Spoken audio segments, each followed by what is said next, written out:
So in our last couple of examples, we dealt with linear functions. So had this h of x, which you did. We had a g of x, which was 3x minus 7. And we dealt with linear. So what's going to happen if our function is not linear?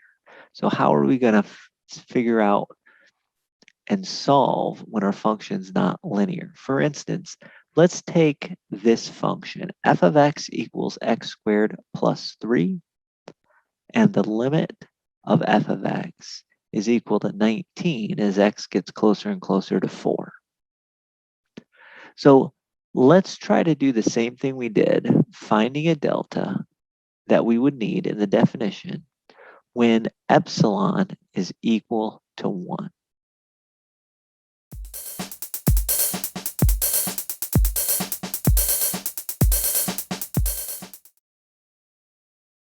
So limit definition, for every epsilon greater than 0, there exists a delta greater than 0, such that x minus c less than delta means that my output minus my limit is less than epsilon. So here's my function, x squared plus 3. I know, based on the numerical work we could do or some other things we're going to find out in the next section, that the limit is 19 as x approaches 4.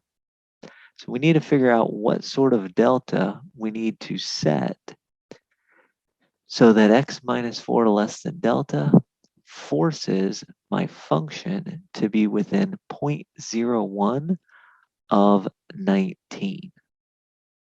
So we start with what we know we want. We want our function, to be within 0.01 of 19. Is x squared plus 3. So what we get there is absolute value of x squared minus 16 needs to be less than 0.01, which means my x squared minus 16 needs to be between a negative 0.01 and a positive 0.01. If I add 16 to both sides, I would end up with 15.99 on the left-hand side, less than x squared, less than 16.01 on the right-hand side. Now, what I can do, I know that my x is going to be 4, right? So what I can do is I can take the positive square root of all three sides, and then my signs don't change, right? They're still less than. So as long as I take the positive square root, my signs can be facing the same direction. So if I take a positive square root of 15.99, that turns out to be 3.9987 and blah, blah, blah. It's really kind of a messy, ugly number anytime we take square roots, but that's all right. If I take the positive square root of 16.01, I end up with 4.00124, blah, blah, blah.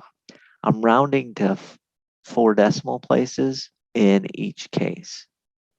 So now what do? Well, now I say, well, my output being close to 19 is equivalent to saying that my x is pretty close to 4.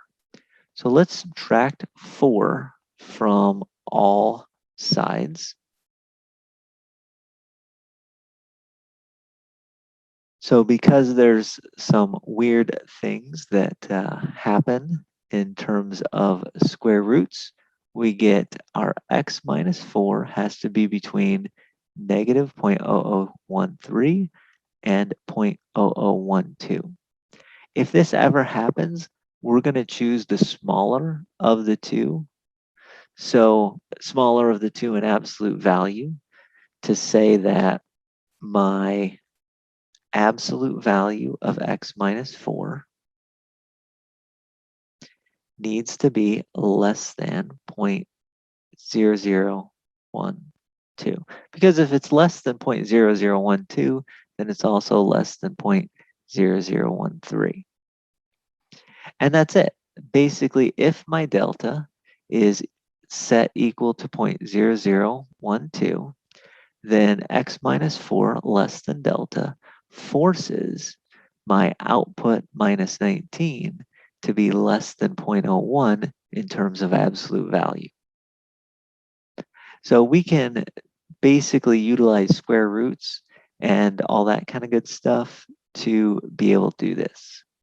Now again, I did take the positive square root on both cases when I'm solving because I knew I was looking for x going towards positive 4. If x were going towards negative 4, it turns out we'd have the same limit, and I would have just had to take the negative square root of both sides. But when I do that, I have to be careful. I have to flip the signs if I take a negative square root.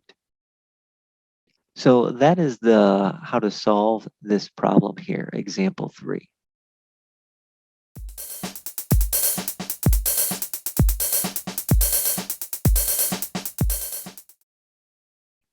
Let me do another one with, instead of an x squared, let's do it with the square root of x.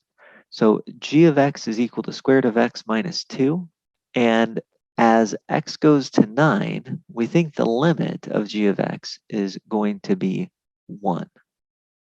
So what would delta need to be in this definition if I set my epsilon to be 0.01? So we go back to our limit definition. For every epsilon greater than 0, there exists a delta greater than 0 such that x minus c less than delta means my function in absolute value means my function minus the limit in absolute value is less than epsilon. So we have our function g of x, square root of x minus 2. We know that we want to show that the limit as x goes to 9 of g of x is equal to 1. So what we do is we take absolute value of g of x minus 1, set it less than 0.01. That is equivalent to saying that the square root of x minus 2 minus 1 is less than 0.01. We can combine some like terms. X minus 2 minus 1 becomes square root of x. Excuse me, square root of x minus 2 minus 1 becomes square root of x minus 3. And this all means that the square root of x minus 3 has to be between a negative 0.01 and a positive 0.01. We can add 3 to all three sides. And then in this case, well, we know, again, it's going towards 9, so I can just square all three sides. And because I squared all three sides and everything's positive here, the signs don't flip. So the signs are going to stay the same. I'm going to square 2.99. That gives me 8.9401. When we square the square root of x, you just get x.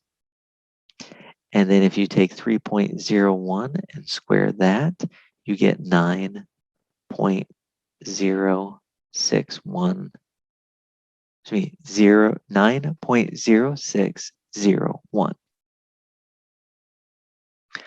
Obviously, that means x is really close to 9. So what we would do is subtract 9 from all three sides. I get negative 0.0599. less than x minus 9, and then subtract 9.0601. Now, in this case, what's the smallest one? When I say smallest, I mean smallest closer to 0.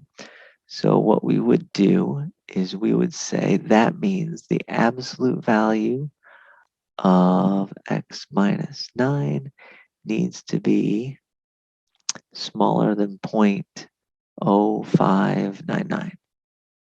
Okay, because if it's smaller in absolute value than 0.0599, then it must be smaller in absolute value than 0.0601. All right, so you always pick the smaller of the two. So there you go. If delta is smaller than 0.0599, or if delta equals 0.0599, then if your input is within 0.0599 of the number 9, then your output is within 0.01 of the number 1.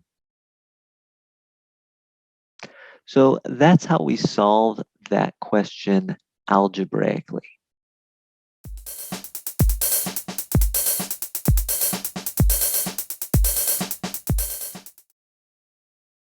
Now, what I'd like you to do is try this one. So h of x is equal to x squared plus 8. I want you to, well, we know that the limit as x goes to 5 should be 33. And so what would you need delta to be if in the definition you want your epsilon equal to 0.01? I'm going to stop this video. You can look up the answer on the next video.